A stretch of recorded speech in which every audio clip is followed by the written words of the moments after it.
Vine a Comala porque me dijeron que acá vivía mi padre, un tal Pedro Páramo.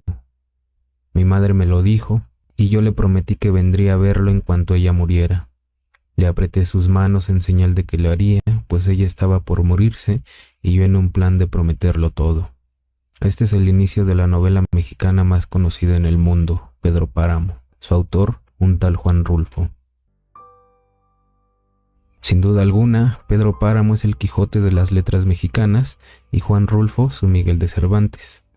Sorprende a primera vista cómo con solo 2 obras, una colección de cuentos, El Llano en Llamas, publicado en 1953, y esta novela corta, Pedro Páramo, publicada en 1955, Juan Rulfo pudiera alcanzar el reconocimiento internacional y el éxito literario. Nacido en Sayula, Jalisco, Rulfo es hijo de 2 conflictos que marcarían la historia de México: la Revolución Mexicana y la Guerra Cristera, o también conocida como la Cristiada, desarrollada en el occidente del país.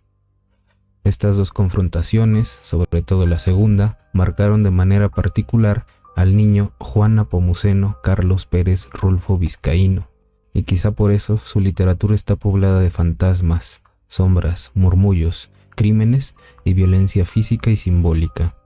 El propio Rulfo, en una famosa entrevista con el periodista español Soler Serrano, afirmaba que le sorprendía la sed de sangre y la violencia cotidiana como modo de vida que vio en los hombres que participaron en la Revolución y en la Cristiada. Era un hombre que podía surgirle la violencia en cualquier instante, y es que traían todavía los resabios de la Revolución, venían con ese impulso, que les había dejado la Revolución, y aún querían ellos seguir.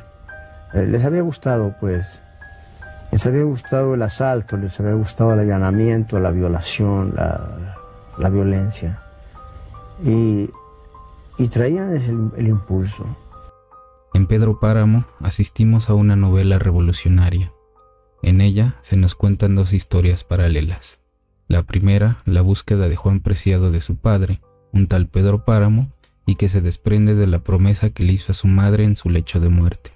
Y la segunda, la vida de un hombre que se diluye con la historia del México posrevolucionario, el cacique de un pueblo imaginado por el propio Rulfo, Comala, el mismísimo Pedro Páramo.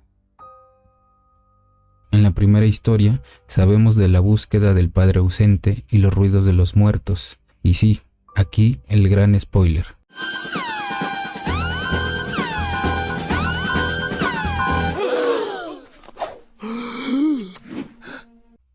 Los murmullos que llevarán a Juan Preciado a la muerte.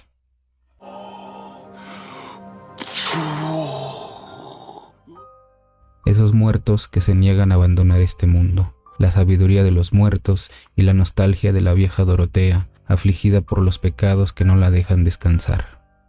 En la segunda, quizá la más interesante, conocemos del ascenso y caída de Pedro Páramo, el hombre que se enroló en las filas de la Revolución Mexicana, en la bola, y fundió su historia a la historia de Comala. Sabemos también de su amor no correspondido por parte de la bella Susana San Juan, su amor de la infancia, el deseo animal que éste le profesa y que lo llevará a destruir a toda una población en venganza del amor no correspondido. Podemos conocer también al revolucionario padre Rentería y sus alegatos contra el cacique cruel y sobre todo contra la violencia física y simbólica del poder. En Pedro Páramo se nos cuenta el despojo y los múltiples atropellos cometidos contra el campesinado mexicano por parte del poder, en este caso representado en la figura del cacique del pueblo, esos que se hicieron de dinero y poder político gracias a la guerra, esos mismos que Juan Rulfo desprecia. En fin, en esta novela veremos la destrucción de un pueblo, Comala, donde todos son hijos de Pedro Páramo. Rulfo despliega un gran talento al momento de recrear el lenguaje. Con gran oído reproduce el habla, naturalmente inventado, del campesinado mexicano. El efecto de verosimilitud, fundamental en toda buena literatura, es maravilloso.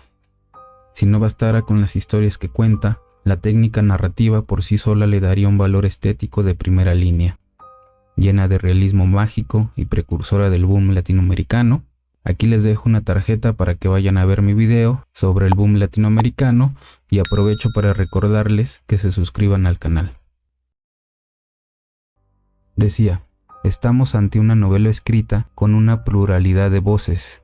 Esta polifonía y el efecto que produce en la historia la hacen que, por momentos, el lector no sepa quién es el que está narrando la historia.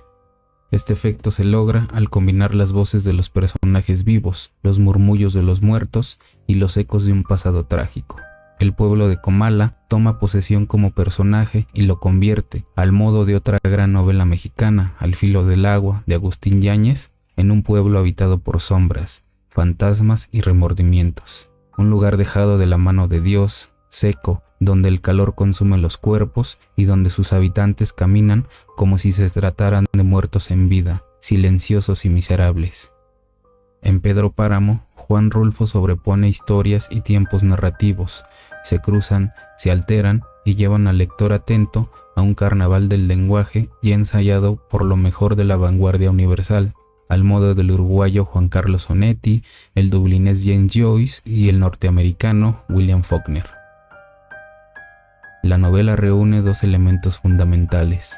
Por un lado, nos cuenta una historia que habla sobre los seres humanos, sobre sus sentimientos más profundos, sus calamidades y sus pasiones.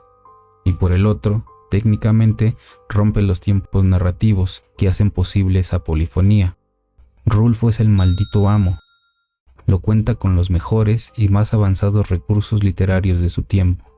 Todos estos elementos hacen de Pedro Páramo una novela universal, toca emociones, sentimientos y preocupaciones propias de todos los seres humanos en algún punto de nuestras vidas, y hacen de Juan Rulfo un autor fundamental para entender la historia de un país y la de los hombres y mujeres que habitaron ese espacio y tiempo, y que poco a poco, como su protagonista, se fueron desmoronando como un montón de piedras.